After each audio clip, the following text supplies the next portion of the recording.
Okay, welcome back, viewers. And as promised in last week's short video, I'm gonna start explaining and showing you how to install your Transgo Pro kit. It's called the Transgo 400 Pro kit. Sorry, it comes with a really detailed set of instructions. Now I was gonna do this in one video, but I think I might have to do a couple videos on this. But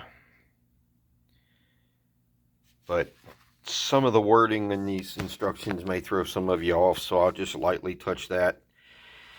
Pressure regulator that's in the pump right here. This kit comes with an orange spring, which means you discard the horseshoe shim. On the Turbo 400s, you're going to have the valve body. You got to take the valve body out of the transmission anyway to do this job. So one thing about the 400 transmission, you can look up where the pump is and see the snap ring. You can take the snap ring out with some long snap ring pliers with the pump still in there, so you can get to this to change the spring. However, if you read the instructions, only install the orange spring with converters that stall over 4,000 RPM, or if the engine's making over 500 horsepower. And then it tells you, as I said already, to discard any horseshoe shims that may be in the stock setup. So if you're not making 500 horsepower and you're not running a high stall converter, I mean 4,000, that's pretty high. Then you don't need to install the orange spring. As long as your spring is good, everything worked, leave it alone. Okay, so need to be honest with yourself. How much horsepower are you really making? Do I have the right torque converter? And etc. Okay, so today we're going to concentrate on the beginning of the shift command setup. This allows you to hold it in first gear, because in stock form you can put it in low gear even with your aftermarket shifter, and it'll still shift to second gear on its own. And you can tune the governor all you want, you're still gonna have it's still gonna do it. So I recently had a question in the comments about a Turbo 400. The guy needed to turn up to $7,000, and I told him, I said, well, if you don't have a manual valve body, then you can go with this Transgo Pro 400 valve body recalibration kit, and that'll help you, because he does want to keep it to where he can put it and drive it on the street. So the first thing you got to do is you got to remove this pin right here for the 2-3 accumulator piston, which is right here. Now, as you can tell, I've already done this one, but here's another valve body where the stock pin is still in there. And how you remove that is you hold it over the edge of the workbench, get a pretty good sized ball peen hammer or hammer. You need about a 3/16 punch, and you just knock it out. All right. Then you take, and then that's when I clean the valve body. As you see, I've disassembled this one, because you're going to replace, springs and a valve or two in order to make this work. So hopefully I'm not losing you, and you're starting to understand why I am going to make multiple videos here. So it tells you in the instructions to slide this nut in the valve body, bolt, pin, sorry, and you will tighten the nut. This stuff's supplied in the kit. You'll tighten it down, and you'll, with a 7/16 wrench, and you'll start to feel the pin get pulled down into the valve body. That's okay, that's what you want. Now when it stops, when it stops getting pulled through the valve body, when you feel the pin stop moving, then just snug it down just a little bit more, and you can count the threads sticking out, and the instructions say 14 to 15 threads sticking out. So it's going to be a little bit long, and then you go through with either a hacksaw or a cutoff tool, and you try to leave about 2 threads showing, protruding through the nut, excuse me. All right. Now, like this valve body originally, so that's done. All right, so this valve body originally came with a plastic accumulator piston. Well, I don't ever put them back in a transmission, no matter what it's being used for. I always swap them over to aluminum. This kit, this reprogramming kit, comes with a new aluminum piston, new metal clad seal ring, and a new clip for the pin. So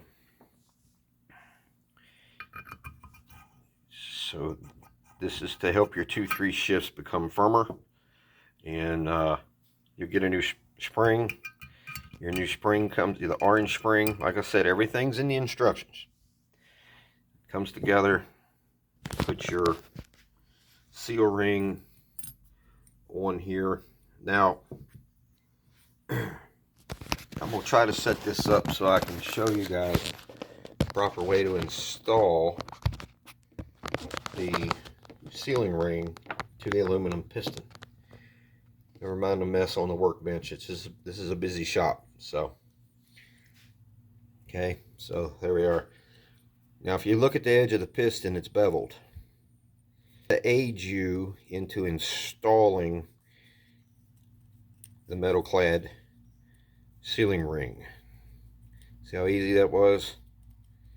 Now you'll use ATF fluid to lubricate this, as well as the bore. And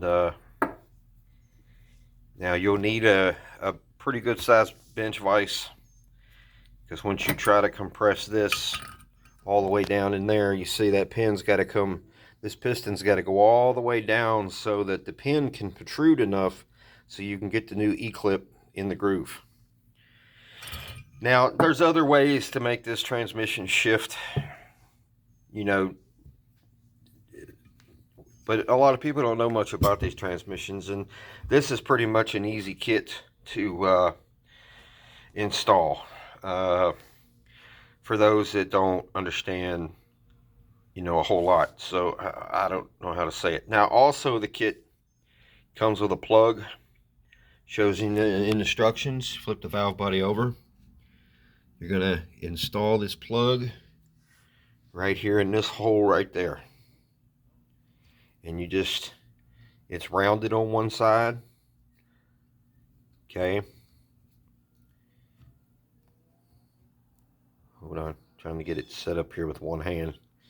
All right, so the rounded side faces you, the flat side goes down in the valve body housing. Then you take your ball peen hammer, you can use a small hammer. Boom, you're done. See? All right, flip your valve body back over, and I'm not going to talk anymore about the accumulator piston. That's something I'll explain. So, all right, so now this kit will also come with the 1-2 shift valve for your valve body, as you can see right here. And now it comes with 2 of them, depending on which valve body you have. So if you've disassembled your valve body, you should disassemble it, clean it. I'm sure you've watched videos on how to take one of these apart, line everything up. If you haven't, let me know. I'll make a video on it. And so just leave a comment below if you haven't ever seen a video on how to take a valve body apart. Okay, so we are looking for the 1-2 shift valve So here's the bushing for it right there. Okay. The long roll pin. Okay. So this little spring setup right here, you don't do anything with. You just change, you know, you just like you see it. All right. And let's see here. Which valve body do I have? Let's see.